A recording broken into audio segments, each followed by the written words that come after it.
아버지가 돌아가신 후 시댁은 저를 짐처럼 대했습니다.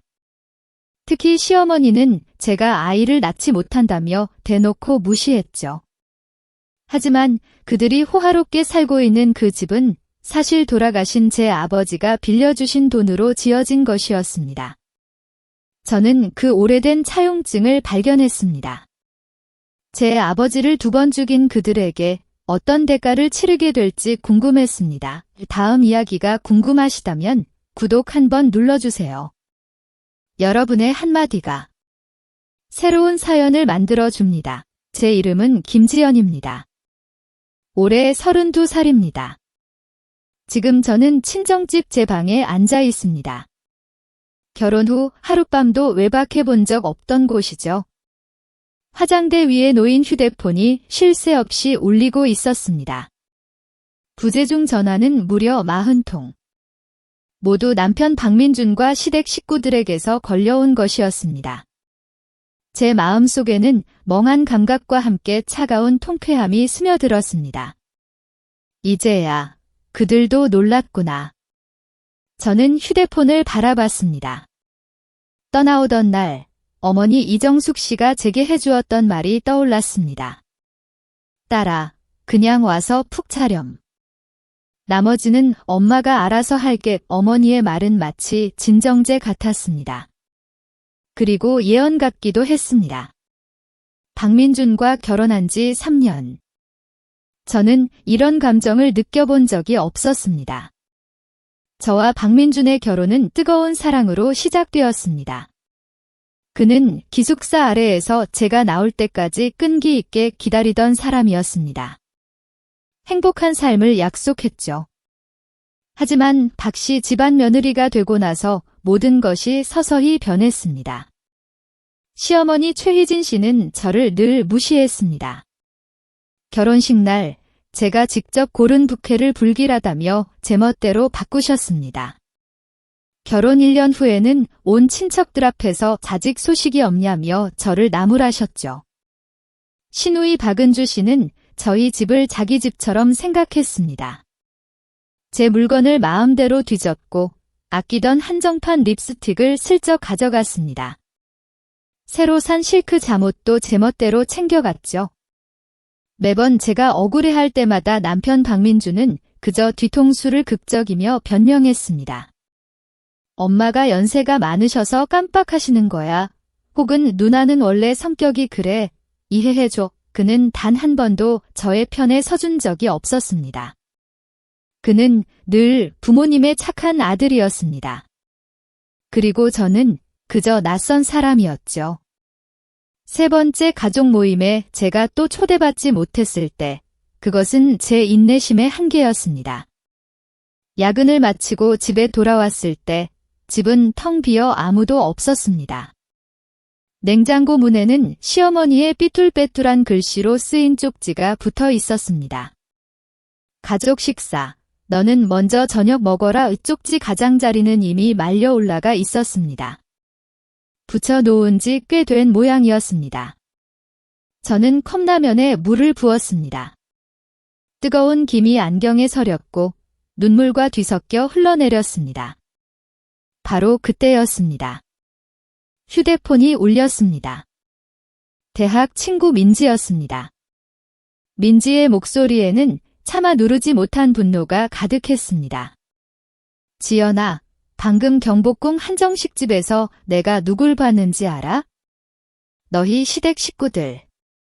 아주 그냥 상다리가 부러져라 차려놓고 시끌벅적하게 앉아있더라. 시어머니는 조카한테 반찬 집어주면서 세상 다정한 척은 다 하고 민지의 말은 제 마음에 차가운 물을 끼얹는 동시에 오랫동안 억눌렸던 분노의 불씨를 지폈습니다. 더 이상 참을 수 없었습니다. 그때 어머니의 조언이 제 머릿속을 맴돌았습니다. 섣불리 소란 피우지 마. 침묵하고 지켜봐. 저는 결심했습니다. 이번에는 더 이상 과거의 김지연으로 살지 않겠다고 따뜻한 차 한 잔이 제 앞에 놓였습니다. 어머니 이정숙 씨가 주신 차였습니다. 온도는 딱 좋았습니다. 너무 뜨겁지도 너무 차갑지도 않았습니다. 마치 어머니가 평생을 살아오신 방식처럼 모든 것을 절묘하게 맞추는 분이셨죠. 내 딸이 드디어 제 앞가림할 줄 알게 됐구나. 어머니는 미소 지으셨습니다. 그 미소 속에는 제가 다른 누구에게서도 느껴보지 못한 깊은 이해심이 담겨 있었습니다. 저는 그동안 쌓여있던 모든 억울함과 무력감을 털어놓았습니다. 시댁 식구들이 저를 이방인처럼 대하는 것, 시어머니 최희진 씨의 비아냥거림, 박민준의 무관심까지. 엄마, 이제 저는 어떻게 해야 할까요? 제가 소란을 피우면 그들은 또 제가 유난스럽고 철없는 며느리라고 할 거예요. 어머니는 빙긋 웃으셨습니다. 제가 이해할 수 없는 미소였습니다. 딸아, 많이 컸구나. 옛날 같았으면 억울하다고 울고불고 했거나 당장 쫓아가서 따졌을 텐데. 이제는 뒷일까지 생각할 줄 알게 됐으니 잘하는 거야. 어머니는 자리에서 일어나셨습니다. 찬장 깊숙한 곳에서 낡은 쇠상자 하나를 꺼내셨습니다. 쇠상자 안에는 몇 개의 통장과 서류들, 그리고 낡은 파란색 노트 한 권이 가지런히 들어 있었습니다. 노트 속에는 날짜와 사건들이 빽빽하게 적혀 있었습니다. 결혼식 날, 그들이 멋대로 내 부케를 바꿰치기 한 일부터 작년 설날, 온 친척들 앞에서 내가 아이 소식이 없다고 핀잔 준 일까지 제가 잊고 있던 일들도 어머니는 똑똑히 기억하고 계셨습니다. 저는 어머니를 멍하니 바라봤습니다. 엄마는 그들을 미워하셨어요. 어머니는 고개를 저으셨습니다. 아니, 이것은 사실을 기록한 거야. 엄마는 내가 무작정 참고 살라고 가르친 게 아니야. 적절한 때를 기다렸던 거지. 내 딸은 예전에는 불같이 화를 내서 감정이 얼굴에 다 드러났지만 이제는 아니야. 너는 이제 침착하게 기다릴 줄 알게 됐어. 이제는 물러서는 척하며 전진할 때가 온 거야. 어머니는 3가지 차가운 조언을 주셨습니다. 첫째, 절대 소란 피우지 마. 그들이 너를 무시할수록 너는 더 태연하게 행동해야 해. 둘째, 지금부터 그들의 모든 무시와 냉대를 기록해. 시간, 장소, 함께 있던 사람들. 자세할수록 좋아. 저는 고개를 끄덕였습니다. 심장이 빠르게 뛰었습니다. 마지막으로 가장 중요한 것, 어머니는 목소리를 낮추셨습니다. 중요한 물건들을 천천히 친정으로 옮겨놔. 신분증, 귀중품, 기념적인 물건들. 한 번에 너무 많이 가져오지 말고 올 때마다 1~2개씩만. 저는 온몸이 차갑게 식는 듯한 동시에 강렬한 힘이 솟구치는 것을 느꼈습니다. 마치 제가 전쟁을 준비하는 여전사가 된 것 같았고 어머니는 저의 노련한 장군 같았습니다. 엄마, 저 이혼 준비하는 거예요. 저는 떨리는 목소리로 물었습니다. 꼭 그렇게 되라는 법은 없지. 어머니는 제 손을 토닥이셨습니다. 하지만 곳간이 차 있어야 마음이 든든한 법이야. 만약 박민준이 정말 너를 아낀다면 너를 찾아올 거야. 하지만 그가 너를 신경 쓰지 않는다면. 어머니는 말을 잇지 않으셨지만 그 의미는 명확했습니다. 친정을 나설 때 제 가방에는 새 노트 한 권과 작은 녹음기가 들어 있었습니다. 저는 어머니가 주신 노트와 녹음기를 들고 있었습니다. 시댁 식구들의 말과 행동을 하나하나 기록하기 시작했습니다. 집에 도착하자마자 시누이 박은주 씨의 날카로운 목소리가 집 안에서 들려왔습니다.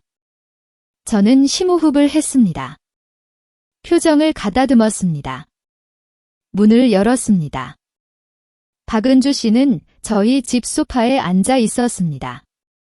제가 새로 산 도자기 찻잔으로 차를 마시고 있었습니다. 몸에 꽉 끼는 원피스는 군살을 그대로 드러냈습니다. 얼굴 화장은 금방이라도 가루가 떨어질 듯 두꺼웠습니다. 어머, 지연이 왔네. 박은주 씨는 가식적으로 웃었습니다. 마침 지나가는 길에 민준이 보러 들렀어. 어제 가족 모임에 내가 안 와서 엄마가 섭섭해하시더라. 저는 냉소적인 미소를 지었습니다. 주머니 속에서 조용히 녹음기 스위치를 켰습니다. 그랬어요.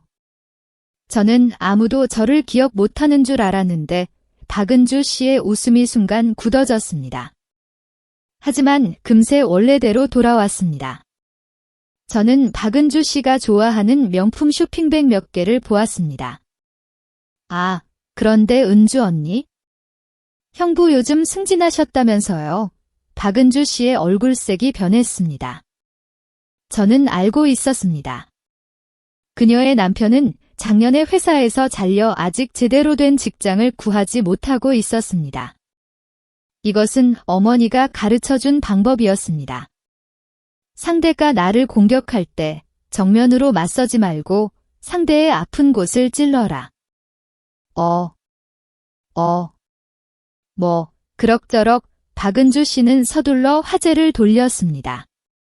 민준이가 그러는데 너 요즘 일이 많이 바쁘다며? 여자는 그래도 가정을 우선해야지. 나도 일하지만 매주 꼬박꼬박 부모님 댁에 가서 식사하잖아. 저는 진지하게 듣는 척 고개를 끄덕였습니다. 마음속으로는 어떤 물건부터 친정으로 옮길지 계산하고 있었습니다. 서재의 결혼 증명서와 집문서, 옷장 속의 명품 가방, 그리고 아버지가 남겨주신 시계까지. 박민주는 소파 한쪽에 앉아 휴대폰만 들여다보고 있었습니다. 왔어. 그는 건성으로 말했습니다. 박은주 씨가 돌아간 후 저는 박은주 씨가 남기고 간 찻잔을 치우며 떠보듯 말했습니다. 은주 언니, 점점 더 심해지는 것 같아요. 박민주는 고개도 들지 않고 대답했습니다. 누나가 원래 직설적이라 그래?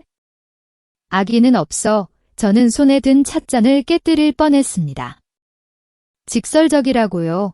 이것은 명백한 무시와 모욕이었습니다. 하지만 어머니의 당부를 떠올리며 저는 목구멍까지 차오른 말을 억지로 삼켰습니다. 그날 밤 박민준이 잠든 후 저는 조용히 일어나 노트에 오늘 있었던 모든 일을 기록했습니다. 그리고 휴대폰을 열어 친구 민지에게 메시지를 보냈습니다. 내가 저번에 말했던 그 변호사 친구 소개해 줄 수 있을까? 민지는 바로 답장을 보냈습니다. 진작 그랬어야지. 최윤의 변호사, 이혼 전문이야. 내일 점심때 내가 데리고 갈게. 다음 날 점심시간. 저는 회사 근처 카페에서 민지와 최윤의 변호사를 만났습니다. 최 변호사는 생각보다 젊었습니다. 30대 초반으로 보이는 그녀는 단정한 정장 차림에 날카로운 눈빛을 하고 있었습니다. 시댁이 아주 흥미로운 분들이라고 들었어요. 최 변호사가 단도직입적으로 말했습니다. 가족 모임에 3번이나 연락하는 걸 잊었다고요. 저는 쓴웃음을 지으며 고개를 끄덕였고 지난 몇 년간 겪은 일들을 간단히 설명했습니다. 최 변호사는 들으면서 메모를 했습니다. 가끔 제 말을 끊고 몇 가지 세부적인 질문을 했습니다. 말씀하신 내용으로 보면 남편분의 행동은 이미 정서적 학대에 해당될 수 있습니다. 최 변호사가 안경을 고쳤으며 말했습니다. 다만 현재로서는 증거가 부족해서 법원에서 이것만으로 이혼 판결을 내리지는 않을 겁니다. 몇 가지 선택지가 있어요. 최 변호사는 혼인법 관련 규정과 제 합법적인 권리를 보호하는 방법에 대해 자세히 설명해 주었습니다. 그제야 저는 박민준이 결혼 후 몰래 부모님께 송금한 돈이 부부 공동 재산에 해당할 수 있다는 것과 시어머니가 빌려간 금목걸이를 돌려받을 권리가 있다는 것을 알게 되었습니다. 가장 중요한 것은 최 변호사가 제게 명함을 건네며 말했습니다. 증거를 모으기 시작하세요. 대화 기록, 이체 내역, 증인 증언. 많을수록 좋습니다. 그리고 개인 물품과 서류들은 안전한 곳으로 옮겨두세요. 카페를 나올 때 제 가방에는 최 변호사의 명함 외에도 결혼 생활에서 주의해야 할 법률 사항지라는 제목의 서류가 하나 더 들어 있었습니다. 얼굴에 쏟아지는 햇살을 맞으며 저는 기묘한 기분을 느꼈습니다. 마치 길고 긴 꿈에서 깨어나 처음으로 주변 세상을 똑똑히 보게 된 것 같았습니다. 월요일 아침, 사무실은 커피 향과 키보드 소리로 가득했습니다. 저는 컴퓨터 화면을 응시했습니다. 기계적으로 보고서를 작성하고 있었습니다. 하지만 눈은 자꾸만 휴대폰으로 향했습니다. 주말에 중요한 물건들을 친정으로 옮긴 후 저는 박민준의 반응을 기다렸습니다. 하지만 그는 서재에서 서류 몇 개가 사라진 것이나 옷장에서 옷 몇 벌이 없어진 것을 전혀 눈치채지 못한 듯 했습니다.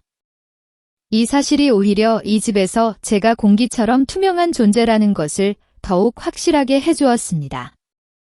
휴대폰이 진동했습니다. 민지에게서 온 메시지였습니다. 박은주 인스타그램 계정. 링크를 클릭하자 사진 한 장이 튀어나왔습니다.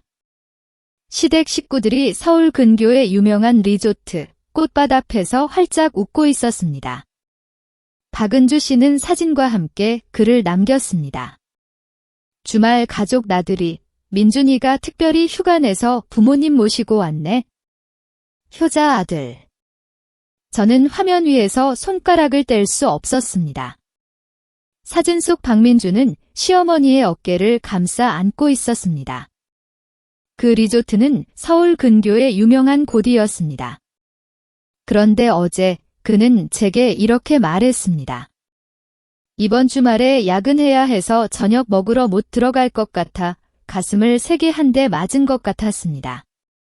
사진 속 사람들을 세어보았습니다. 시부모님, 박은주 씨네 가족, 이모님 부부, 심지어 멀리 부산에 사는 작은 아버지 가족들까지 와 있었습니다.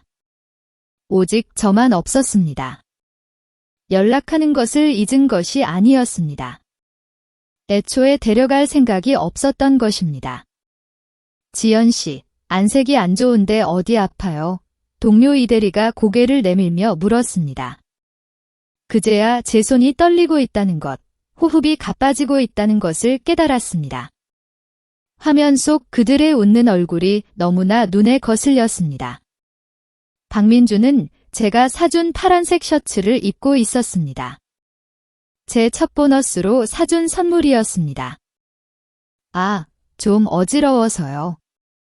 저혈당인가 봐요. 저는 억지로 웃으며 휴대폰 화면을 껐습니다. 화장실 거울에 비친 제 얼굴은 창백했습니다. 눈가는 붉었습니다. 얼굴에 찬물을 끼얹었지만 가슴속에서 타오르는 듯한 고통은 가라앉지 않았습니다. 이번이 처음은 아니었지만 매번 처음처럼 아팠습니다. 저는 휴대폰을 꺼냈습니다. 어머니에게 짧은 메시지를 보냈습니다. 엄마, 저 계획대로 할게요. 어머니의 답장은 빨랐습니다. 내가 뭘 도와줄까? 병가 내고 짐 싸서 오늘 엄마 집으로 갈게요.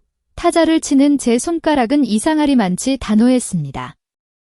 걱정 마세요. 저 아주 침착해요. 정말로 저 자신조차 놀랄 만큼 침착했습니다. 눈물도 히스테리도 없었습니다. 오직 기묘할 정도로 냉정한 깨달음만이 있었습니다.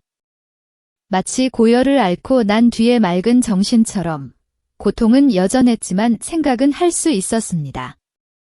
팀장님은 흔쾌히 제 병가를 승인해 주시며 푹 쉬라고 당부했습니다. 회사 건물을 나서자 햇살이 눈을 찔렀습니다. 저는 바로 집으로 가지 않았습니다. 근처 카페에 들러 핫초코를 시켰습니다. 앉아서 목록을 작성했습니다. 노트에는 가져갈 물건과 남겨둘 물건을 상세히 적었습니다. 중요한 서류와 귀중품은 이미 거의 다 옮겼습니다. 오늘은 주로 일상용품과 기념적인 물건들을 챙길 차례였습니다.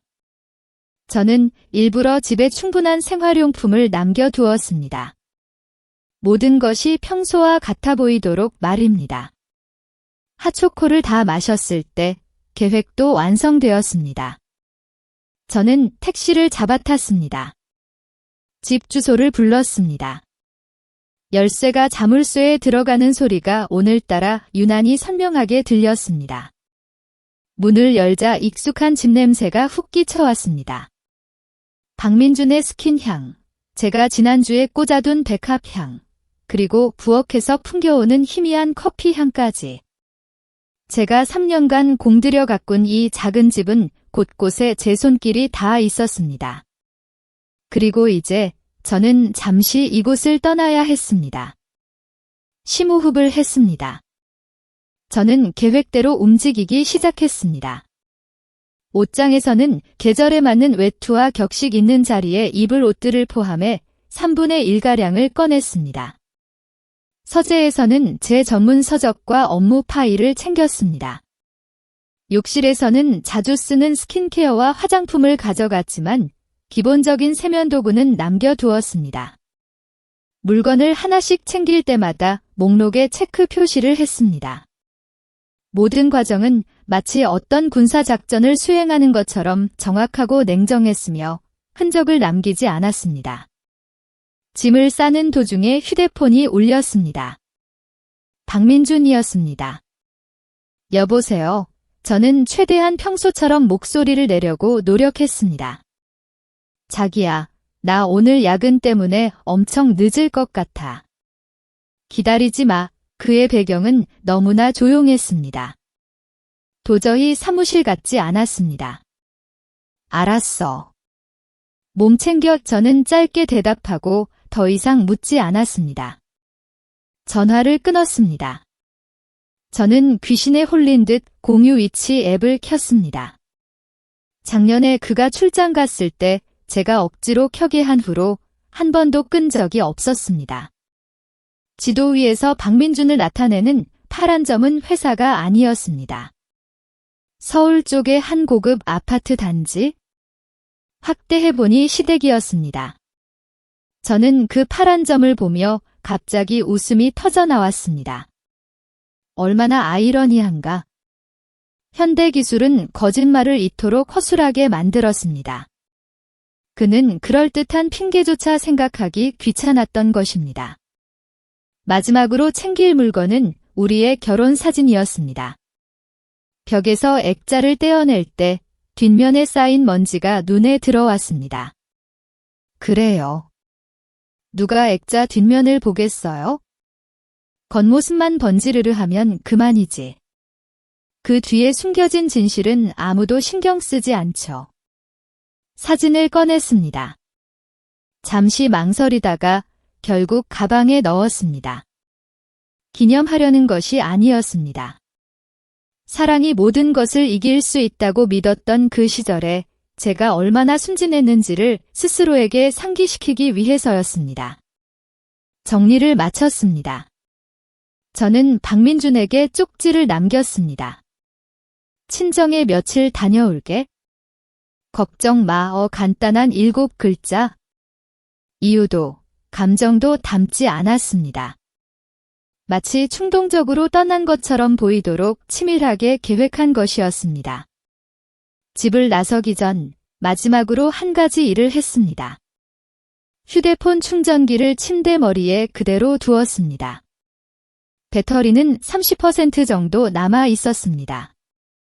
친정에 도착할 때까지만 버티고 그 후에는 저절로 꺼질 겁니다. 어머니 말이 맞았습니다. 때로는 연락 두절이 천마디 말보다 더 강력한 힘을 가집니다. 친정 동네는 우리 집보다 낡았지만 나무가 우거지고 조용하고 평화로웠습니다. 어머니는 이미 제 방을 준비해 두셨습니다.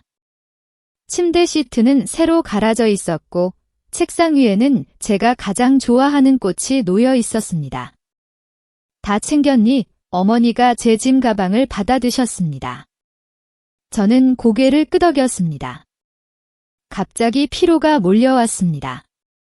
마치 팽팽하게 당겨졌던 줄이 다 끊어진 것 같았습니다.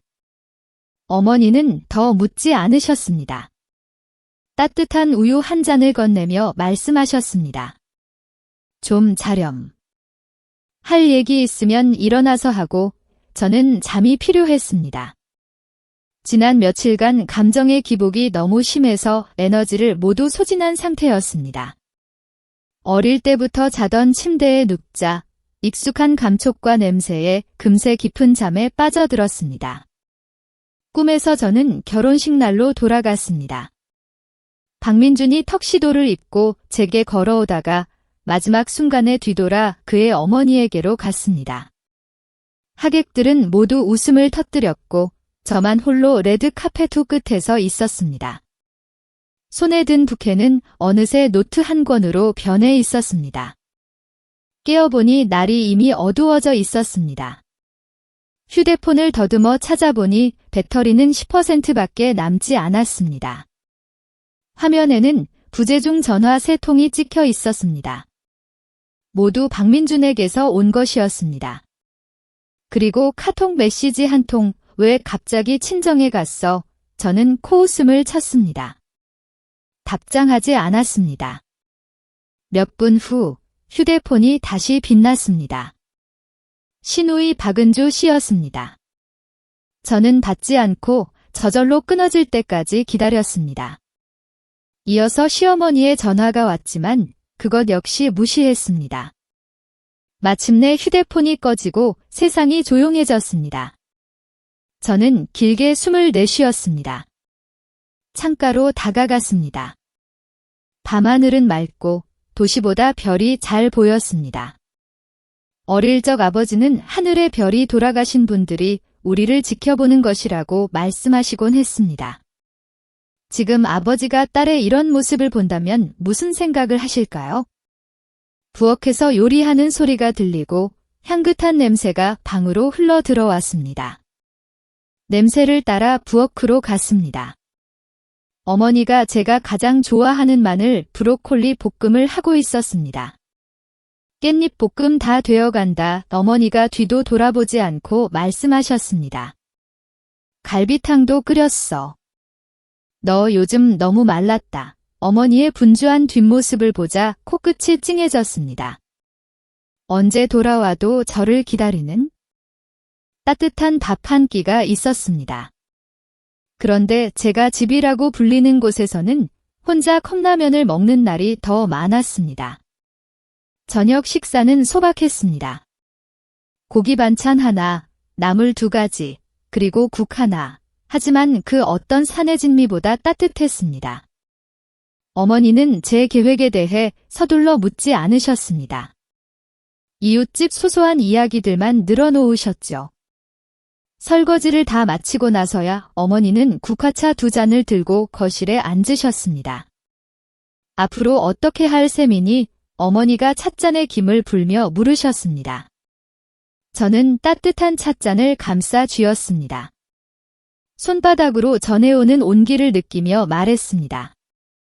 일단 며칠 저들을 말려 죽여야죠. 박민준 씨가 제가 없는 걸 알면 분명 엄마한테 연락할 거예요. 벌써 2통이나 했어. 어머니가 가볍게 웃으셨습니다. 내가 기분이 안 좋아서 조용히 있고 싶어 한다고 했지?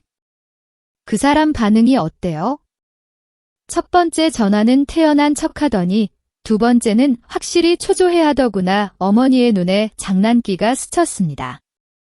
내가 시킨 대로 많은 건 말 안 했어. 그냥 쉬고 싶어 한다고만 했지. 저는 고개를 끄덕였습니다. 이것이 바로 우리 계획의 첫 단계였습니다. 박민준에게도 무시당하는 기분을 맛보게 해주는 것. 예전에는 싸울 때마다 항상 제가 먼저 고개를 숙이고 화해를 청했습니다. 이번에는 그가 얼마나 저를 신경 쓰는지 보고 싶었습니다. 아, 최윤의 변호사한테 연락 왔었어. 어머니가 서랍에서 편지 봉투 하나를 꺼내셨습니다. 이거 너한테 전해주라고 하더라. 봉투 안에는 짧은 자료가 들어 있었습니다. 혼인법 중 부부 공동재산에 관한 조항들과 정신적 학대에 대한 법률 해석 몇 가지가 나열되어 있었습니다. 마지막에는 쪽지가 붙어 있었습니다. 증거는 많을수록 좋습니다. 통화는 꼭 녹음하세요. 저는 자료를 잘 챙겨 노트와 함께 두었습니다. 이 작은 노트에는 벌써 10페이지 가까이 기록이 쌓여 있었습니다. 결혼식 날부터 지금까지 시댁의 모든 무시와 냉대, 박민준의 모든 변명과 회피. 시간, 장소, 함께 있던 사람들이 명확하게 적혀 있었습니다. 이 기록들을 다시 보니 제가 이렇게 오래 참았다는 사실에 저 자신도 놀랐습니다. 아마 물이 서서히 뜨거워지는 냄비 속 개구리도 위험을 깨달았을 때는 이미 뛰어오를 수 없는 상태였을 겁니다. 다행히 저는 너무 늦지 않게 깨어났습니다. 밤이 깊어 어머니는 주무시러 가셨습니다. 저는 책상에 앉아 휴대폰을 충전했지만 켜지는 않았습니다. 창밖에서는 이따금게 짖는 소리가 들리고 멀리 도로를 달리는 차 소리가 파도처럼 규칙적으로 들려왔습니다. 3년 전 저도 이런 밤에 박민준의 청혼을 받아들였습니다. 그때 그는 영원히 저를 최우선으로 생각하고 어떤 서러움도 받지 않게 지켜주겠다고 말했습니다. 달콤한 말은 귓가에 맴도는데 현실은 이미 완전히 다른 모습이 되어버렸습니다. 노트 마지막 페이지에 저는 오늘의 날짜와 사건을 적었습니다. 2025년 3월 20일 박민준, 야근을 핑계로 가족 모임 참석. 저는 친정으로 와 별거 시작 펜 끝이 종이에 깊은 흔적을 남겼습니다. 마치 이 글자들을 운명에 새겨 넣으려는 듯이 아침 햇살이 커튼 틈으로 비집고 들어와 나무 바닥에 금빛 선을 그었습니다. 저는 눈을 떴습니다. 잠시 제가 어디에 있는지 분간할 수 없었습니다. 친정 방벽에는 제가 고등학교 때 좋아했던 아이돌의 포스터가 아직 붙어 있었습니다. 책상 위에는 대학 시절 사진이 놓여 있었습니다. 시간은 마치 이곳에서 멈춘 것 같았습니다. 휴대폰은 여전히 꺼진 채 침대 머리에 놓여 있었습니다. 손을 뻗어 만져보니 차가운 감촉이 현실 세계의 존재를 일깨워 주었습니다. 계획대로라면 저는 계속 연락 두절 상태를 유지해야 했습니다. 하지만 궁금증이 고양이 발톱처럼 마음을 긁었습니다. 아직 켜지 마라. 따라 어머니의 목소리가 문 앞에서 들려왔습니다. 어머니는 김이 모락모락 나는 우유 한 잔을 들고 계셨습니다. 저 사람들 좀 더 애태우게 만들어야지. 저는 우유를 받아들었습니다. 온도가 딱 좋았습니다. 엄마가 제가 폰 켤 줄 어떻게 아셨어요?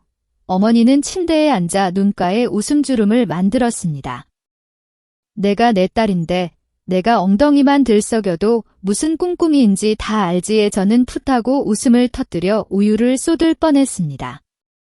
이런 상스러운 농담은 어머니의 트레이드마크였습니다. 박씨 집안 사람들이 가장 못마땅해 하던 교양 없는 행동 중 하나였죠. 민준이가 어젯밤에 또 3번이나 전화했어 어머니가 커튼을 정리하며 말씀하셨습니다. 갈수록 더 초조해 하더구나. 마지막 전화는 새벽 1시 다 돼서 왔어.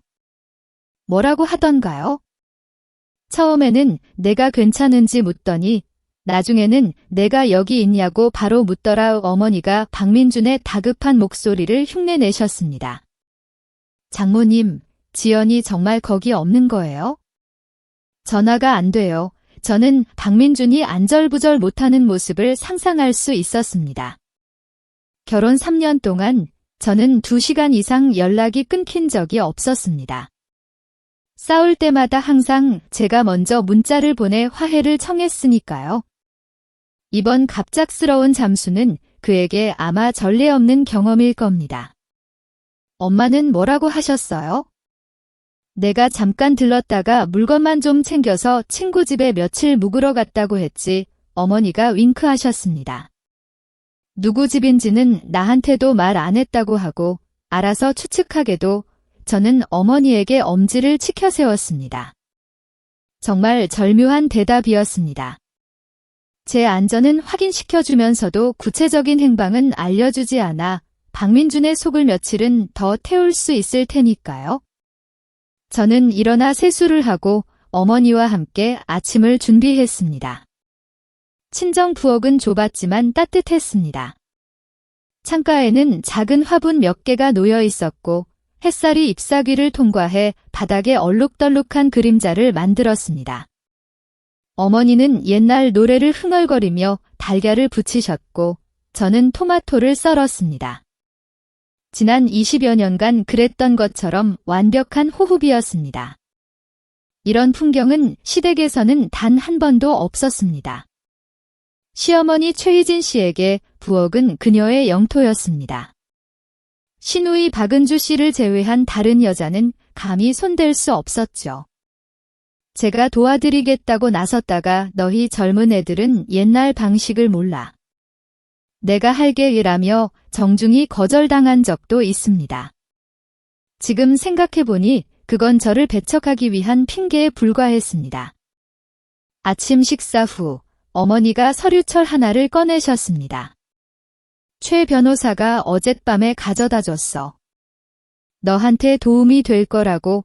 서류철 안에는 박 씨 집안에 공개된 자료들이 들어 있었습니다. 부동산 정보, 회사 등록 정보 등 최 변호사는 노란색 포스트잇으로 몇 군데 핵심 포인트를 표시해 두었습니다. 박 씨 집안이 지금 사는 집은 결혼 후에 산 것이고 비록 시아버지 박태호 씨 명의로 되어 있지만 박민준의 결혼 자금으로 계약금을 치렀다는 것, 시누이 박은주 씨가 운영하는 옷가게의 실제 투자자는 박민준이며 우리 결혼 후 공동예금으로 자금을 댔다는 것, 이런 사실들을 박민준은 제게 단 한 번도 말한 적이 없었습니다. 제 손가락이 미세하게 떨렸습니다.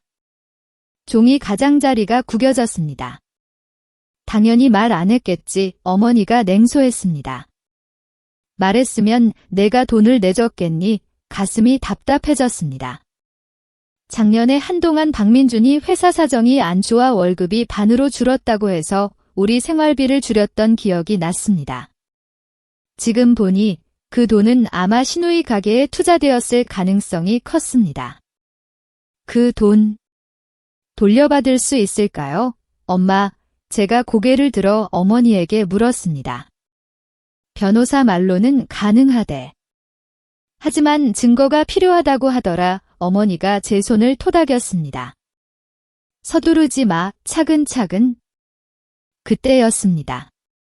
초인종이 울렸습니다. 저와 어머니는 서로를 쳐다보았습니다. 어머니는 제게 침실로 들어가 있으라고 눈짓하고 직접 현관으로 가셨습니다. 문틈으로 익숙한 남자의 목소리가 들려왔습니다. 어머니, 지연이 있나요? 정말 급한 일이 있어서 그래요. 박민준이었습니다. 심장이 갑자기 빠르게 뛰었습니다. 손바닥에 땀이 찼습니다. 그가 직접 찾아올 줄은 몰랐습니다. 제가 말했잖아. 지연이 여기 없다고. 어머니의 목소리는 차분하고 단호했습니다.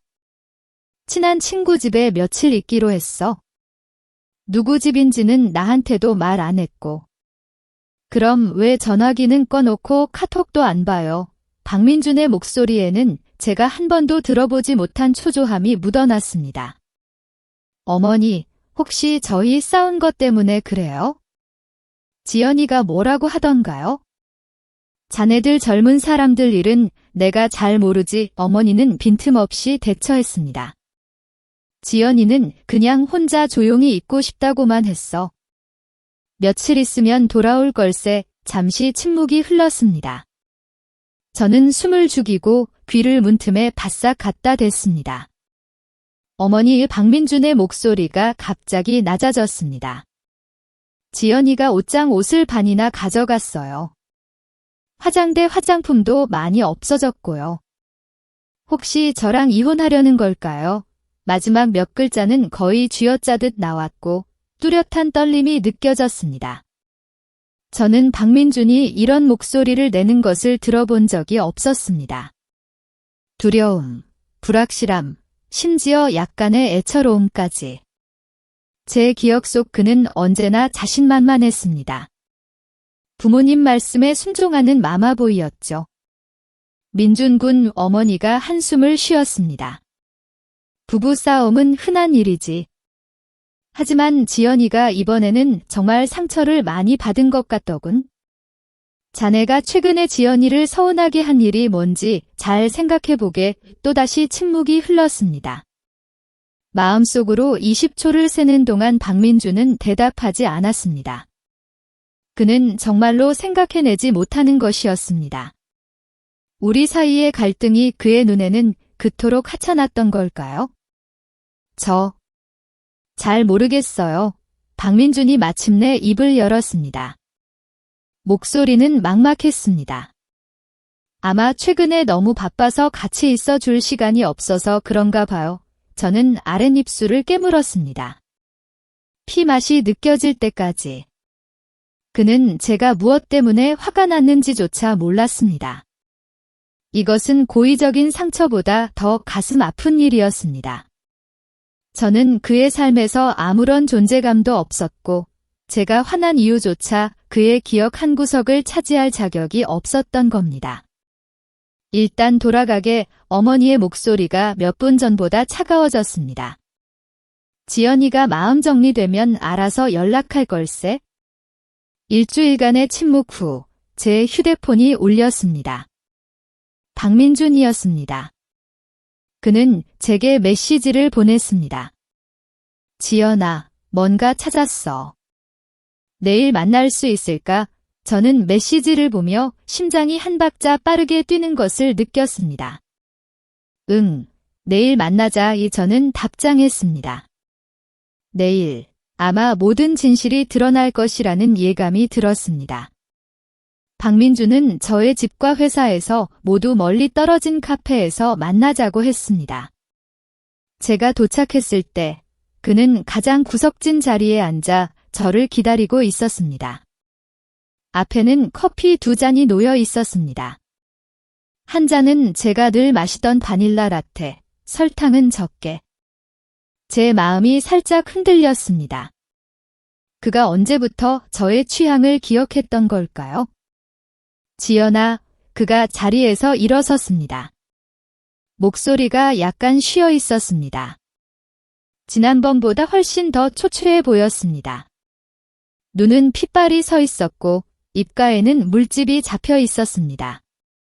며칠 동안 제대로 잠을 자지 못한 것이 분명했습니다. 저는 자리에 앉았습니다. 커피에는 손도 대지 않았습니다. 뭘 찾았어요? 박민주는 주위를 둘러보았습니다. 아무도 우리를 주목하지 않는 것을 확인한 후에야 그는 낡은 서류 가방에서 누렇게 변색된 서류 봉투를 꺼냈습니다. 그의 손이 미세하게 떨렸습니다. 봉투 가장자리는 구겨져 있었습니다. 어젯밤에 아버지 서재에 몰래 들어갔어. 그가 목소리를 낮췄습니다.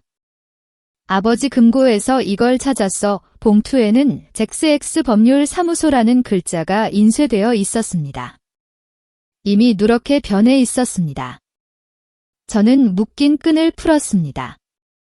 안에는 서류 한 뭉치와 사진 몇 장이 들어 있었습니다. 맨 위에는 교통사고 현장 사진이었습니다. 은색 승용차가 대형 트럭에 짓눌려 원래 모습을 거의 알아볼 수 없었습니다. 위가 갑자기 격렬하게 움직이는 듯 했습니다. 이건 아버지 차. 제 목소리가 막혔습니다. 1998년 5월 8일 장인어른 교통사고 조사 보고서예요. 박민준의 목소리는 거의 들리지 않을 정도로 작았습니다. 원본은 아니고 복사본이에요. 아버지가 계속 금고에 잠가 두셨어요. 저는 떨림을 억누르며 서류를 넘겼습니다. 사고 보고서, 현장 검증 도면, 증인 진술서. 모든 것이 정상적으로 보였습니다. 결론도 화물차 운전기사의 피로 운전으로 인한 전적인 책임이었습니다. 하지만 마지막 페이지를 넘겼을 때 한 서명이 제 눈길을 끌었습니다. 목격자 이호호. 이호호 씨는 누구예요? 제가 그 서명을 가리켰습니다. 박민준의 목을대가 꿀꺽 움직였습니다. 제가 알아봤는데 당시 그 구간에는 CCTV가 전혀 없었어요. 유일한 목격자가 이호호 씨인데 보고서에는 연락처가 남아있지 않고 경찰서 기록에도 없대요. 저는 그 서명을 자세히 뜯어보았습니다. 갑자기 필체가 낯익게 느껴졌습니다. 휴대폰에서 어머니가 주신 차용증 사진을 찾아 비교했습니다. 비록 일부러 다르게 쓰려고 노력했지만 몇몇 필기 습관이 똑같았습니다. 이거 어머니 서명 같지 않아요. 제가 휴대폰을 그에게 밀었습니다. 박민준의 얼굴이 순간 잿빛으로 변했습니다. 그는 휴대폰을 집어들고 몇 번이고 비교했습니다. 이마에 가는 땀방울이 맺혔습니다. 아니, 아닐 거야. 엄마가 어떻게... 이것도 보세요. 저는 봉투에서 사진 몇 장을 꺼냈습니다. 아버지가 돌아가시기 며칠 전의 CCTV 캡처 사진이었습니다. 비록 흐릿했지만 아버지가 다른 남자와 식당에서 대화하는 모습을 알아볼 수 있었습니다. 그 남자의 뒷모습. 이건 박민준 씨 아버지예요. 제가 사진을 가리켰습니다. 박민준은 마치 뜨거운 것에 댄 것처럼 벌떡 뒤로 물러나 하마터면 커피를 쏟을 뻔했습니다. 그의 반응이 모든 것을 설명해 주었습니다. 박민준 씨, 저는 심호흡을 했습니다. 당신은 우연을 믿어요? 우리 아버지가 당신 집에 돈을 빌려주고 돈을 받으러 갔다가 갑자기 교통사고가 났어요. 유일한 목격자 서명은 당신 어머니 같고 사진에는 당신 아버지가 찍혀 있고요. 이 모든 게 너무 우연이지 않아요? 지연아, 그의 목소리가 갈라졌습니다. 나는 몰랐어. 정말 몰랐어. 저는 그의 표정을 관찰했습니다. 충격, 고통, 혼란. 연기는 아닌 것 같았습니다. 박민준은 정말로 몰랐을 수도 있습니다. 하지만 그것이 그의 부모님이 살인에 연루되었을 가능성이 있다는 사실을 바꾸지는 못했습니다. 그리고 이것도요. 그가 봉투맨 밑에서 은행 이체 확인증 한 장을 꺼냈습니다. 날짜는 사고 후 일주일, 송금인은 박태호. 수취인 이름은 검게 칠해져 있었지만 계좌번호는 선명하게 보였습니다. 금액은 1억 원이었습니다. 이 계좌, 제가 알아봤어요. 박민준이 말했습니다. 계좌주는 김상철이라는 사람인데 당시 그 화물차 운전기사예요. 제 손이 걷잡을 수 없이 떨리기 시작했습니다. 눈앞에 아버지의 따뜻한 미소가 떠올랐습니다. 그는 저를 어깨에 태우고 불꽃놀이를 보는 것을 좋아했습니다. 까칠한 수염으로 제 얼굴을 비비며 웃게 만들었고 늘 저를 그의 작은 공주님이라고 불렀습니다. 그리고 제가 8살 때 저를 가장 사랑했던 이 사람은 이렇게 치밀하게 계획된 사고로 목숨을 잃었습니다. 지연아, 박민준이 제 손을 잡으려 했지만 저는 세게 뿌리쳤습니다. 만지지 마요. 억눌린 분노로 목소리가 떨렸습니다. 당신 부모님이 우리 아빠를 죽였을 수도 있는데 당신은 아직도 내가 왜 당신 집안의 모임에 참석하지 않았는지, 왜 당신 엄마에게 웃어주지 않았는지 묻고 있었어. 카페 안에 몇몇 사람들이 우리를 돌아보았습니다. 박민준은 당황해서 주위를 둘러보고 서류를 재빨리 봉투에 집어넣었습니다. 우리 다른 데 가서 얘기하자. 할 얘기 없어요. 저는 일어섰습니다. 목소리를 낮게 깔았지만 글자 하나하나는 선명했습니다. 저는 이 자료들을 최윤혜 변호사님께 넘겨서 우리 아빠 사건을 재수사할 거예요. 우리 결혼은 안 돼. 그가 제 손목을 잡았습니다. 지연아, 나한테 사흘만, 아니, 이틀만 줘. 내가 아버지 어머니께 물어볼게. 그들 입으로 직접 들어야겠어? 그럼 당신은 어떻게 할 건데요? 저는 냉소했습니다. 대릴 사위처럼 친족을 벌일 건가요? 자기 부모님을 경찰에 신고할 건가요? 박민준 씨, 스스로를 속이지 마요. 그는 그 자리에 굳었습니다. 눈 속의 고통이 거의 형체를 갖출 뻔했습니다.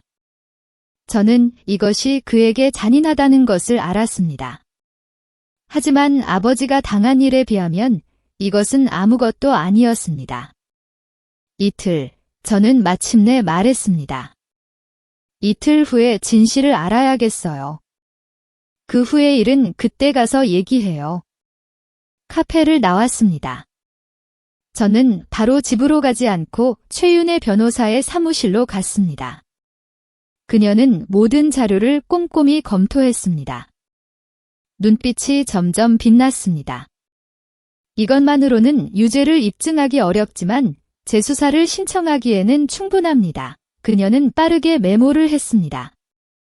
특히 이 목격자 서명은 필적 감정을 의뢰할 수 있어요. 그리고 은행 이체 기록도 수취인이 그 운전기사라는 것만 증명되면 변호사님, 저는 그녀의 말을 끊었습니다. 만약 정말 박민준 씨 부모님이 계획한 거라면 그들은 감옥에 가나요? 최 변호사가 안경을 고쳐 썼습니다. 공소시효가 지났어요. 형사 책임은 면할 수 있겠지만 민사배상은 피할 수 없을 겁니다. 더 중요한 것은 진실이 밝혀진다는 거죠. 진실. 이 단어는 너무나 무거웠습니다. 저는 아버지 죽음의 진실을 알고 싶으면서도 그 진실이 저와 박민준 사이에 남은 가능성을 완전히 파괴할까 봐 두려웠습니다. 집에 돌아왔습니다. 어머니는 부엌에서 탕을 끓이고 계셨습니다. 향기가 집안 가득 퍼져 따뜻하고 안심되는 기분이 들었습니다. 저는 문 앞에 서 있었습니다. 어머니의 분주한 뒷모습을 보며 아버지의 일을 어떻게 꺼내야 할지 몰랐습니다. 왔니? 어머니가 뒤도 돌아보지 않고 말씀하셨습니다. 거의 다 됐으니 손 씻고 와. 엄마의 저는 어머니 곁으로 다가갔습니다. 최 변호사님이 아빠의 교통사고가 사고가 아닐 수도 있다고 의심하고 있어요. 어머니의 손이 잠시 멈췄다가 다시 국자를 적기 시작했습니다. 알고 있었어. 안 그래도. 네. 엄마가 알고 계셨다고요? 저는 눈을 크게 떴습니다. 늘 의심은 했지? 하지만 증거가 없었어 어머니의 목소리는 이상하리만치 평온했습니다. 그 운전기사가 나중에 갑자기 돈이 많아졌고 사건도 제대로 조사되지 않았어. 너무 공교롭잖아. 가슴이 답답해졌습니다. 그럼 왜 제가 박씨 집안에 시집가는 걸 동의하셨어요? 어머니가 불을 끄고 저를 마주 보셨습니다. 그때는 민준이가 박태호의 아들인 줄 몰랐어.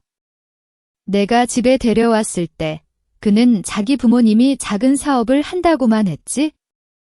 최휘진을 만났을 때는 이미 늦었었고 저는 처음 박민준의 부모님을 뵈었던 장면을 떠올렸습니다. 그때 시어머니가 저를 보는 눈빛이 이상하다고 생각했지만 그저 제 집안 형편이 평범해서 싫어하는 줄로만 알았습니다. 설마. 지연아, 어머니가 제 손을 잡으셨습니다. 이제 너에게는 두 가지 선택지가 있어. 박씨 집안을 떠나 새롭게 시작하거나 민준이에게 기회를 주고 그가 그럴 가치가 있는지 지켜보는 거야. 저는 오랫동안 침묵했습니다. 마침내 고개를 끄덕였습니다. 내일 그와 얘기해 볼게요. 박민준은 약속 시간보다 1시간 일찍 왔습니다. 제가 내려갔을 때 그는 동네 입구에서 서성이고 있었습니다. 머리는 헝클어져 있었고 눈 밑에는 짙은 다크서클이 걸려 있었습니다. 지연아, 그가. 저를 보자 목소리가 메였습니다. 보고 싶었어. 저는 그를 근처 공원 벤치로 데려가 일부러 거리를 두고 앉았습니다. 3월의 햇살은 따뜻했지만 그의 초췌한 얼굴에 비치니 유난히 창백해 보였습니다. 박민준 씨, 물어볼 게 있어요. 저는 바로 본론으로 들어갔습니다. 당신 부모님과 우리 부모님 사이에 도대체 무슨 일이 있었던 거죠? 그의 표정이 순간 굳었습니다. 무슨 소리야? 1998년 우리 아빠 교통사고 전에 당신 집에 5천만 원을 빌려줘서 집을 사게 해줬어요. 저는 그의 눈을 똑바로 쳐다보았습니다. 이 사실 알고 있었어요. 박민준의 동공이 미세하게 커지고 손가락을 초조하게 꼬기 시작했습니다. 아니, 몰랐어. 부모님께서 한 번도 말씀 안 하셨어. 그는 거짓말하고 있었습니다. 저는 이 작은 버릇을 너무나 잘 알았습니다. 거짓말할 때마다 그의 손가락은 저렇게 움직였습니다. 박민준 씨, 저는 심호흡을 했습니다. 우리 사이에 가장 기본적인 정직함조차 없다면 이 결혼은 정말 계속할 필요가 없어요? 아니야. 그가 갑자기 제 손을 잡았습니다. 지연아, 사랑해. 부모님께서 무슨 일을 하셨든 그건 나랑 상관없어. 우리 이사 나가자. 그들한테서 멀리, 우리 둘만. 저는 손을 뺐습니다. 가방에서 최 변호사가 준 서류를 꺼냈습니다. 이거부터 보세요. 서류에는 박민준이 지난 몇 년간 몰래 시댁에 송금한 돈, 누나 가게에 투자한 돈, 부모님 생활비, 심지어 조카 교육비까지 기록되어 있었습니다. 다 합쳐서 거의 4억 원에 가까웠고 모두 우리 결혼 후 공동 재산이었습니다. 그의 얼굴이 점점 하얘졌습니다. 이건 다 이유가 있었어. 누나가 그때 실직했고 부모님 건강이 안 좋으셨고. 왜 저한테 말 안 했어요? 제가 그의 말을 끊었습니다. 저는 당신 아내예요. 이런 결정은 같이 해야 하는 거 아니에요. 박민준은 할 말을 잃고 어깨가 축 처졌습니다. 햇살이 그의 몸에 비쳐 땅에 길고 외로운 그림자를 만들었습니다. 박민준 씨, 제 목소리가 부드러워졌습니다. 우리 처음 데이트한 거 기억나요? 그가 고개를 들었습니다. 눈빛은 막막했습니다. 갑작스러운 화제 전환에 따라오지 못한 모양이었습니다. 대학교 후문, 그 작은 국수집에서요. 저는 혼잣말처럼 말을 이었습니다. 당신은 30분이나 줄을 서서 저한테 그 소고기 국수를 사줬어요. 제가 너무 맵다고 하니까 바로 뛰어가서 우유를 사다 줬고요. 박민준의 눈이 반짝였습니다. 그도 그 장면을 떠올린 것 같았습니다. 그때는 당신이 정말로 저를 마음에 두고 있었어요. 저는 쓴웃음을 지었습니다. 언제부터 제가 이렇게 중요하지 않게 된 거죠? 아니야, 그가 급하게 변명했습니다. 너는 항상 중요했어. 다만 부모님 연세가 많으셔서 항상 부모님. 저는 한숨을 쉬었습니다. 박민준 씨, 결혼은 두 사람의 일이에요. 당신이 영원히 부모님을 최우선으로 생각한다면 결혼하지 말았어야죠. 그는 고개를 숙이고 오랫동안 침묵했습니다. 멀리서 아이들이 뛰어노는 웃음소리가 들려와 우리 사이의 침묵을 더욱 무겁게 만들었습니다. 지연아, 그가 마침내 입을 열었습니다.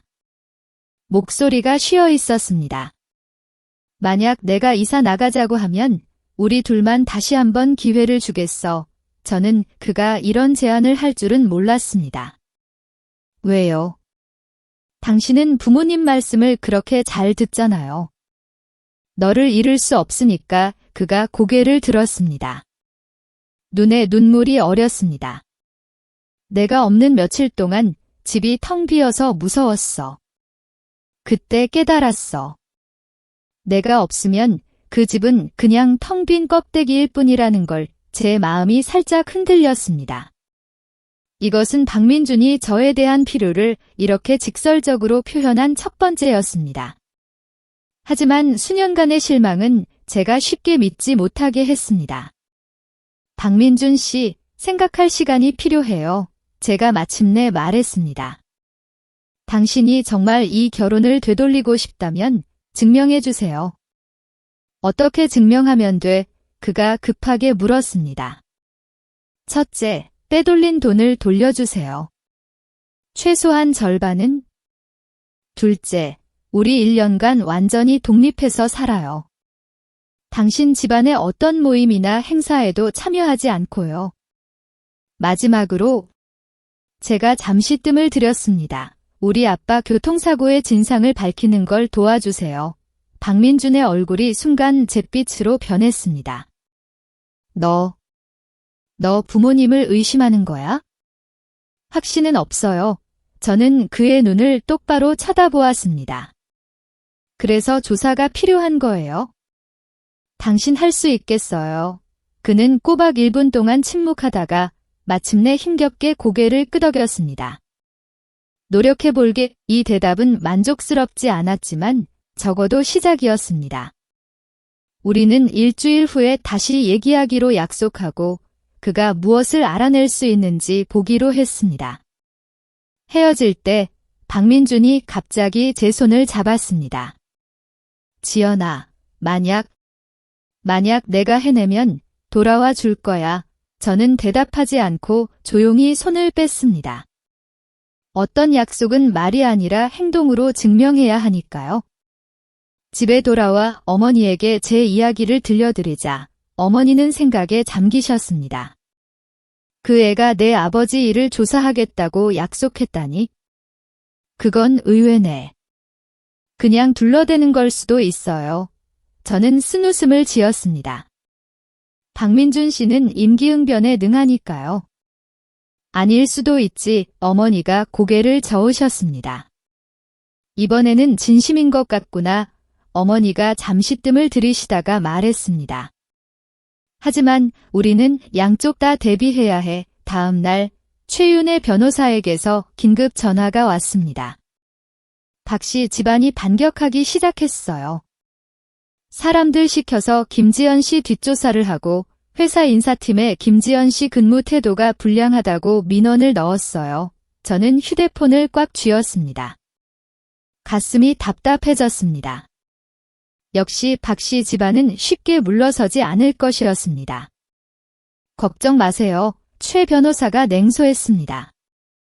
제가 이미 그들에게 변호사 서한을 보냈어요. 명예훼손과 괴롭힘이라고 경고했죠. 그리고 그 녹음 파일의 하이라이트 부분도 첨부했고요. 그들이 그만둘까요? 단기적으로는요. 최 변호사의 목소리에는 자신감이 넘쳤습니다. 그런 사람들은 강하게 나가야 꼼짝 못해요. 아, 박민준 씨 쪽은 소식이 있나요? 저는 우리의 대화 내용을 간단히 말해 주었습니다. 최 변호사는 잠시 생각에 잠겼다가 말했습니다. 흥미롭네요. 그가 장인어른 일을 조사하겠다고 하다니 김지연 씨에 대한 진심이 남아있나 보네요. 그럴지도요. 저는 애매하게 대답했습니다. 실제 행동을 보고 판단해야죠. 전화를 끊고 저는 컴퓨터를 켜서 이메일을 확인했습니다. 역시 인사팀에서 면담을 요청하는 이메일이 와 있었습니다.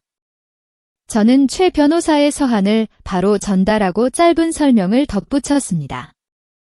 본인은 현재 법에 따라 제 권리를 보호하고 있으며 어떠한 허위 고발에 대해서도 법적 책임을 묻겠습니다. 10분도 안 돼서 인사팀장이 직접 전화를 걸어왔습니다. 말투가 180도 바뀌어 있었습니다. 김대리, 다 오해였어. 회사는 김대리가 법적으로 권리를 찾는 걸 전적으로 지지해.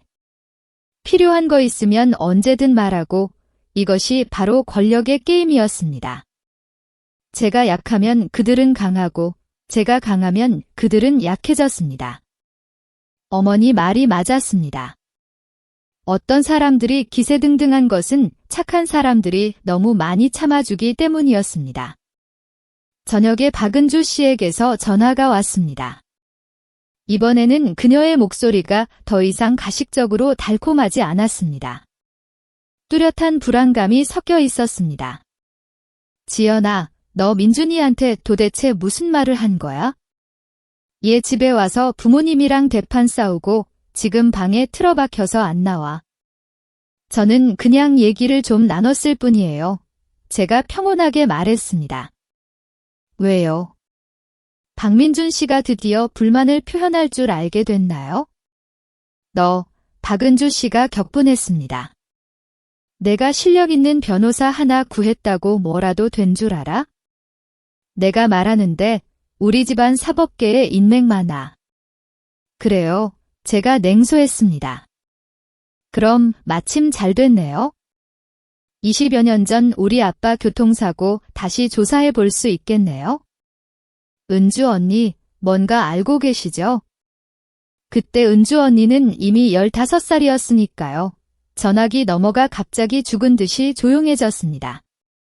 꼬박 5초가 지나고 박은주 씨가 더듬거리며 말했습니다. 너 무슨 헛소리야? 그건 그냥 교통사고였어. 운전기사도 다 인정했다고 그녀의 반응은 너무나 의심스러웠습니다.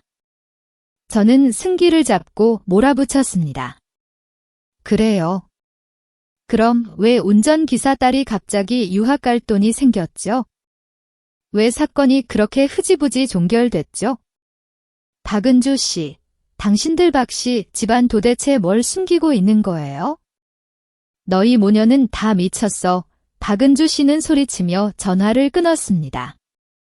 저는 휴대폰을 내려놓았습니다. 심장이 북처럼 울렸습니다. 박은주 씨의 반응은 제 추측을 거의 확신으로 만들었습니다. 아버지의 교통사고는 절대 사고가 아니었고 박 씨 집안이 연루되었을 가능성이 매우 컸습니다. 어머니가 들어오시더니 제 표정을 보고 무슨 일이 있었는지 바로 알아차리셨습니다. 그들이 허둥지둥하는구나. 저는 고개를 끄덕이고 통화 내용을 말씀드렸습니다. 어머니의 눈빛이 이상하게 복잡해졌습니다. 수년간의 의심이 곧 풀릴 거라는 기대감과 진실을 마주하는 두려움이 섞여 있었습니다. 지연아, 어머니가 나지막이 말했습니다. 내가 이혼을 결정하든 민준이에게 기회를 주든 엄마는 너를 지지해. 하지만 한 가지 기억해. 복수심으로 결정하지 마. 너 자신의 행복을 위해 결정해야 해. 저는 어머니를 안았습니다. 어머니의 말에는 몸에서 놀라운 힘이 느껴졌습니다. 남편을 잃고 홀로 딸을 키운 이 여인은 자신만의 방식으로 제게 존엄과 강인함이 무엇인지 가르쳐 주었습니다. 밤늦게 저는 침대에 누워 박민준과의 카톡 대화를 다시 보았습니다. 연애 초기의 하루 수백 통 메시지에서 결혼 후에 몇 마디로 그가 먼저 일상을 공유하던 것에서 나중에는 알았어로 우리의 감정은 이렇게 조금씩 닳아 없어졌습니다. 휴대폰이 갑자기 진동했습니다. 박민준에게서 온 메시지였습니다. 지연아, 뭘 좀 찾았어. 내일 만날 수 있을까? 단둘이의 저는 이 메시지를 오랫동안 바라보다가 마침내 좋아라고 답장했습니다. 그가 무엇을 찾았든 내일은 아마 모든 진실이 밝혀지는 날이 될 것입니다. 그날 저녁 초인종이 울렸습니다. 저는 달려가 문을 열었습니다. 박민준이 문 밖에 서 있었습니다. 뺨은 퉁퉁 부어 있었고 입가에는 피딱지가 앉아 있었습니다. 하지만 그의 눈빛은 전에 없이 단호했습니다. 지연아, 그의 목소리가 쉬어 있었습니다. 들어가서 얘기해도 될까? 어머니는 조용히 부엌으로 가셨습니다. 박민준은 소파에 앉았습니다. 등을 꼿꼿이 세운 모습이 마치 심판을 기다리는 죄수 같았습니다. 다 물어봤어. 그가 제 눈을 똑바로 쳐다보았습니다. 아버지가 인정하셨어. 당시 정말로 손을 썼다고. 저는 그가 말하는 내용을 들었습니다. 아버지가 장인어른께 빚을 갚지 못했고 장인어른께서 사기로 고소하겠다고 위협하자 운전기사를 매수해서 교통사고를 만들었다는 이야기.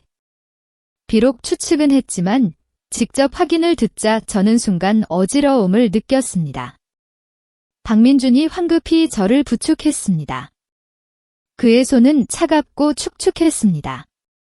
나 경찰에 신고했어. 그의 다음 말은 저를 충격에 빠뜨렸습니다. 방금 경찰서에 다녀왔어. 이 자료들 전부 형사과 담당 경찰관에게 넘겼어. 공소시효가 지나서 상부에 보고해야 한다고 하더라. 저는 믿을 수 없다는 듯 그를 쳐다보았습니다. 박민준, 부모님 말씀에 순종하던 그 마마보이가 자기 아버지를 경찰에 신고하다니. 왜요? 제가 묻지 않을 수 없었습니다. 옳고 그름 때문에 그가 쓴웃음을 지었습니다. 30년 동안 부모님께서는 저에게 옳고 그름을 분별하라고 가르치셨는데 정작 본인들은 지연아, 내가 어떻게 보상해야 할지 모르겠어. 하지만 최소한 진실은 밝혀져야 해. 저는 그의 부은 뺨과 마른 입술을 바라보며 갑자기 가슴이 아파왔습니다. 친정과 정의 사이에서 갈등하던 이 남자는 결국 더 어려운 길을 선택했습니다. 당신 부모님은 아세요? 그가 고개를 숙였습니다. 아버지는 저 같은 아들 없다고 하셨고 어머니는 울다 쓰러지셨어. 하지만 후회 안에 햇살이 창문을 통해 그의 몸에 비쳐 단호한 윤곽을 그렸습니다. 이것은 제가 한 번도 본 적 없는 박민준이었습니다. 책임감이 있고 원칙이 있으며 감히 저항할 줄 아는 박민준. 박민준 씨, 제가 나지막이 물었습니다. 당신이 이사 나가자고 한 거 진심이에요. 그가 벌떡 고개를 들었습니다. 눈에 희망이 타올랐습니다. 당연하지. 이미 집 알아보고 있어? 당신 회사에서 아주 가까운 투룸이야. 만약 내가 나한테 기회를 준다면? 저는 바로 대답하지 않았습니다. 종이와 펜을 꺼내 몇 줄을 적었습니다. 완전히 독립된 생활을 한다. 상대방 원가족의 불필요한 모임에 참여하지 않는다. 명절은 공평하게 나눈다. 한 해는 한 집씩. 재정은 투명하게 하고 큰 지출은 함께 결정한다. 양가 부모는 작은 가정의 일에 간섭하지 않는다. 서로 존중하고 문제가 생기면 소통하며 회피하지 않는다. 박민준은 종이를 받아들었습니다. 꼼꼼히 읽은 후 진지하게 고개를 끄덕였습니다. 나 약속할게. 이것뿐만 아니라 앞으로 집안일은 내가 절반 분담하고 월급 통장은 내가 관리하고 매년 최소 2번은 여행 가자. 섣불리 약속하지 마요. 제가 그의 말을 끊었습니다. 일단 이것부터 지키고 얘기해요. 그럼 나랑 같이 해볼래? 그가 조심스럽게 물었습니다. 눈빛은 판결을 기다리는 죄수 같았습니다. 저는 부엌을 쳐다보았습니다. 어머니는 바쁜 척하고 계셨지만 입가에는 희미한 미소가 걸려 있었습니다. 어머니는 제게 조용히 고개를 끄덕이셨습니다. 1년의 유예기간, 제가 마침내 말했습니다. 만약 1년 동안 당신이 이걸 다 지킨다면 우리 다음 단계를 얘기해요. 박민준의 눈이 순간 밝아졌습니다. 그는 저를 안고 싶어 했지만 억제했습니다. 다만 제 손을 꽉 잡았습니다. 고마워, 지연아. 절대 실망시키지 않을게. 그를 배웅할 때 석양이 복도에 비치고 있었습니다. 박민준이 저를 돌아보며 망설였습니다. 할 말 더 있어요. 제가 물었습니다. 그 집 내일 계약할 수 있는데 같이 보러 갈래? 그의 기대와 불안이 섞인 표정을 보며 저는 고개를 끄덕였습니다. 주소랑 시간 보내줘요. 박민준이 떠나고 어머니가 부엌에서 나오셨습니다. 손에는 따뜻한 차 2잔이 들려 있었습니다. 결정했구나. 저는 찻잔을 받아들었습니다. 그에게 1년의 시간을, 그리고 저에게도 1년의 시간을 주기로 했어요. 어머니가 조용히 한숨을 쉬셨습니다. 지연아, 내가 엄마보다 용감하구나. 우리는 말없이 차를 마셨습니다. 각자 생각에 잠겨 창밖으로 석양이 서서히 지평선 너머로 가라앉았지만 저는 알았습니다. 내일 태양은 다시 떠오를 것이라고. 어쩌면 우리 모두에게 새로운 시작이 될 것이라고. 여러분은 김지연의 결정에 대해 어떻게 생각하시나요? 여러분이라면 다른 선택을 했을까요? 여러분의 생각을 댓글로 나눠주세요. 저는 항상 하나하나 소중히 읽어봅니다. 이 이야기가 여러분에게 생각할 거리나 감동을 주었다면 좋아요를 누르고 함께 감동할 것이라고 믿는 분들과 공유해주세요. 그리고 다음 이야기들을 놓치지 않으려면 가족의 민낯 채널을 구독하는 것도 잊지 마세요. 다음 이야기에서 다시 만나요. 그리고 어쩌면 다음번에는 바로 당신이 이 가족의 민낯을 들여다보는 주인공이 될지도 모릅니다.